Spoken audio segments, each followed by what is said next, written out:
Hello and welcome. Thank you so much for joining me. Today I'm going to be reviewing this book, Ionia, Magician Princess, Secrets Unlocked by Charles Greene III. I've had this book for a while. I've been intending to do a review.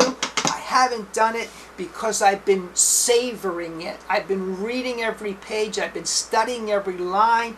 It is a stellar history. I'm going to go over some of the things that you're going to get tangentially, some of the extras that you get thrown in here in an effort to entice you to buy it and read it because it is absolutely fantastic. It was written by Charles Greene III, who was a wildly successful corporate magician. He's been studying Ionia for many years. This is the accumulation of his work on the subject. Mike Caveney wrote the foreword. I want to read this to you. This is from Mike Caveney's work in the foreword. The story of how a young kid from Hackensack, New Jersey became obsessed with a Russian princess is as interesting as it is unlikely. He goes on to talk about Charles' career. At one point he was working 10 different restaurants. Imagine working 10 restaurants. Well, he did, and that work elevated him. It gave him opportunity. He eventually started doing trade show work and became a wildly successful trade show and corporate performer. He's based in D.C., which is not far from me. I'm in Baltimore, right up the street. I wanted to read you some information about the author so that you can get to know Charles a little bit. By the way, Charles actually signed the book for me. I appreciate so much that he did that. It says, "David, I love your style. Enjoy this great adventure. April 2022. Thank you so much, Charles, for signing that. It means the world to me."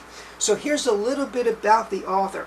Charles Greene III is a corporate magician. He creates magical presentations to promote the products of his clients, which include American Express, Frito-Lay, and Johnson & Johnson. From trade shows to conference stages, his clients have taken him to 13 different countries. So unique is his work for corporations, he's been featured in the Wall Street Journal, Robb Report, and Sales and Marketing Magazine. I just thought you should hear a little bit about that, the kind of man that's writing this book. Certainly a magic insider. Now there's some really, before I get into who Ionia was, and by the way, this is her on the front here, one of her great posters. We're going to talk about that too in a second. Before I get into that, I want to share with you some of the little gems that you're going to find in this book. Page 33. I'm going to go to page 33 because I want to share this with you. When I read this, I'm sitting here reading along, enjoying the read, and I come across this, and I was totally floored. Folks, this is the first history that this, as far as I know, this is the first history this information has appeared in. I think when I share it, it's going to blow your mind too. Now, just to set this up a little bit, Ionia, whose real name is Clementine de Vere, Ionia is from a magical dynasty. Her father was Charles de Vere, and her mother was Julia de Vere. Now, it's her mother that we're interested in this story right here. And I'm going to share this with you. In addition to being a groundbreaking magical performer, Julia de Vere, I think that's how you pronounce her name, was responsible for the birth of another name in magic, Okita. Now, when I read this, I stopped. Why? Because now Okita is from the Bamberg dynasty, as you probably know. In 1894, Theo Bamberg, age 19, was performing a hand shadow act. However, his ultimate goal was to follow in his family's tradition of conjuring. Juliette de Vere, age 38, was in the advanced stages of pregnancy. So the two agreed to have him perform in her stead. He proposed changing Juliette de Vere's printed stage name to Okita. Now, what stage name was Juliette de Vere using? She was using the name Okita. Okita. And since he was stepping in to perform her act, he asked her if he could change it to Okito. And that is the origin of Okito, folks. I mean, wow! That's the kind of information that you're going to find in this book. On page 39, Charles gives us a very nice summary of the aerial suspension, the history of the aerial suspension. On page 47, he goes into, I believe it's pronounced Cremorne Gardens, the forerunner, Charles says, the forerunner of the modern amusement park.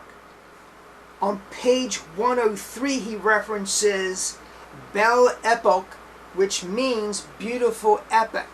Now, in the context of the book, Clementine, who is Ionia, and her sister are both modeling. They're beauties of their time, and they're doing modeling. And the images are part of this epoch, or this period. It went from 1871 to 1914. The images were stunning, and many of those images are in this book.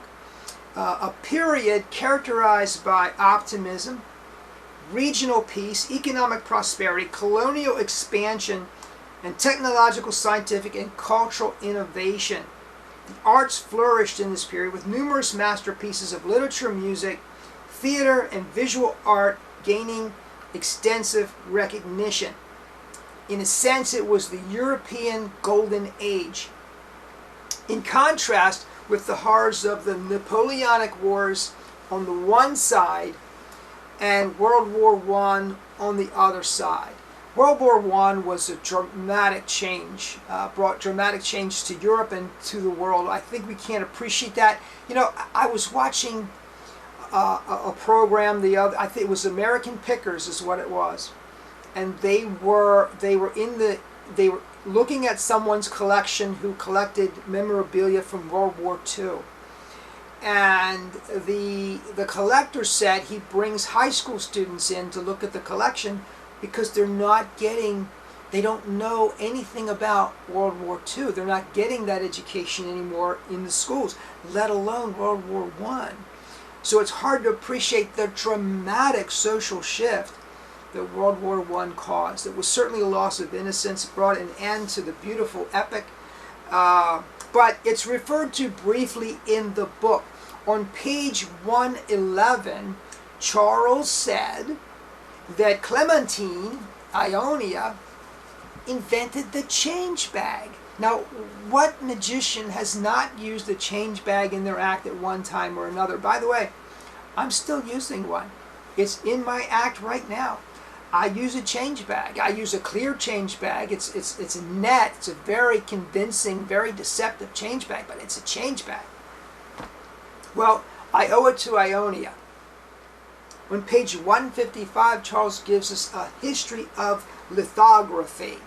Lithography, if this would be an example right here.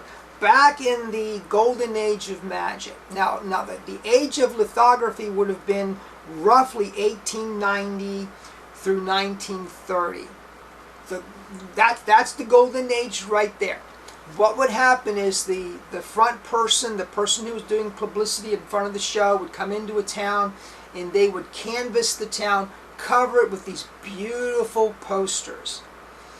And these posters are now incredibly expensive and highly collectible, but none more so than hers because there are so few of them left. They're extremely rare, extremely collectible. And so Charles gives us a little bit of history of that as well. And then on page 182, we get the history of MGM, the famous Hollywood movie producer. It turns out that her brother-in-law is one of the founders, one of the creators of MGM. Another great, great story. So, let me give you a little bit about who Ionia is. Set this up right here. If you've read magic histories up until this time, generally speaking, if you get any information on her at all, it's a paragraph. That's it, it's a paragraph. And you're left wanting more. Finally, Charles has given us what we've all wanted for so long, which is more information about this incredible artist. Ionia, the Enchantress, the goddess of mystery, Clementine de Vere, born December 20th, 1888. That's the year of Jack the Ripper. December 20th would have been at the end of the Ripper's reign. Passed away March 31st, 1973. Considered to be the most influential female magician in the first half of the 20th century, at least in Europe. You know, we did have Alexander Herman's wife performing here in the United States, but in Europe, certainly she would have been the premier magician. Princess Clementine Tchitcherine. She married a Russian prince, but we're going to get to that in a moment. Before she did that, she married American animal tamer Herman Weedon. Now, she's the 8th child of illusionist Herbert Shakespeare Gardiner Williams, born 1843, passed away 1931, became known as Charles de Vere. Let me see if I can give you a sense for who this person was. Charles de Vere opened a magic shop in London in 1873, a magic factory in Brussels in 1878, and another shop, he carried the shop over to Paris in 1892. His magic shop was considered the magic shop of the period. Every named magician went there for the latest in magic, including Houdini, Keller, you name it, they went there. So he was the builder, the inventor. Back in this time, this is the period of Martinka. The dealers were builders, the dealers were creators, the dealers were inventive. And they were coming up with some of the most creative things. Magicians wanted to be there to see what the latest and greatest in magic was, to see what they could add to their act. It was Charles that created the act for his daughter, Ionia. Her mother, as I alluded to earlier, Julia, born 1852, passed away 1916, performed under the name of Okita.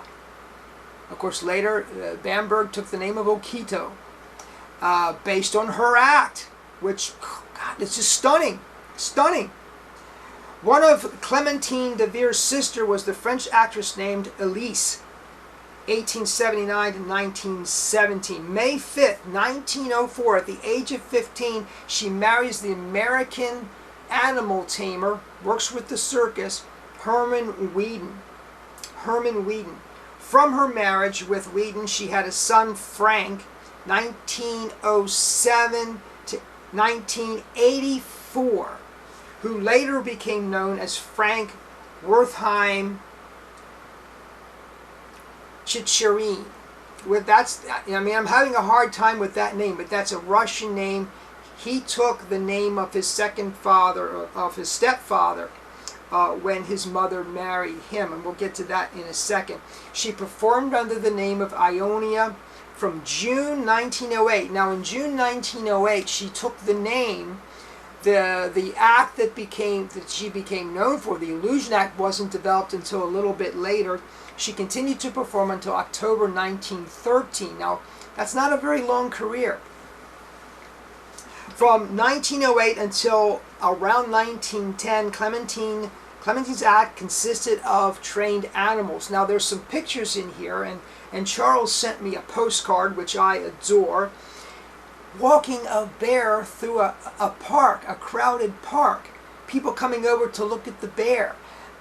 She herself was a fairly decent animal trainer, and she used animals in her act, including this bear. Now, later on, that bear mauled somebody and had to be put down, which is just a horrible story that's in the book. But her magic act was constructed primarily by her father in 1909, and it debuted in September of 1910 in Marseilles. Ionia's act was spectacular, filled with stage illusions. Her act was advertised with some of the most artistic and beautiful posters of the Golden Age. Of the 22 known posters that promoted her act, only 11 have survived, which makes them particularly valuable. She met the Russian Prince Vladimir Tchitcherine, I think that's how you pronounce the name, in Austria in 1913 and married him on June 21st, 1919 in Paris. Now this book reads like a novel. The way that the prince took her to Russia, and she was living in Moscow when the Russian Revolution occurred. Now she's married to a prince, right? You know what happened in the Russian Revolution.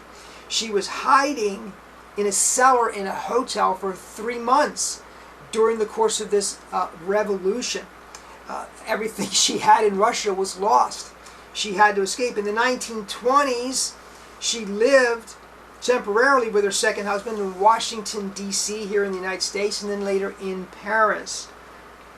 On October 26, 1928, the second marriage ended in divorce as well. Clementine de Vere, however, retained the title princess for the rest of her life. She lived in France for the rest of her life and was buried with her parents in Paris in 1973 when she passed. Charles, I want to thank you so much for this book. I want to thank you for writing it. It's a fantastic book. As I alluded to earlier, there are things in the book that don't necessarily relate to Ionia, but they're part of her time period. And the fact that you, Charles, brought these things to light and shared them and put the research into it. Another thing that I love about this book is that it's extremely chronological. You get dates and places. So if you're doing other kinds of research, Charles has made it incredibly easy for you to cross-reference if you want to do that. I love the book. I recommend the book. I hope that you go out and get it. Thank you, Charles, for writing it. Thank you so much for joining me. If you have not subscribed already, please do so. Please comment down below. I love your comments. Have a great day, everyone.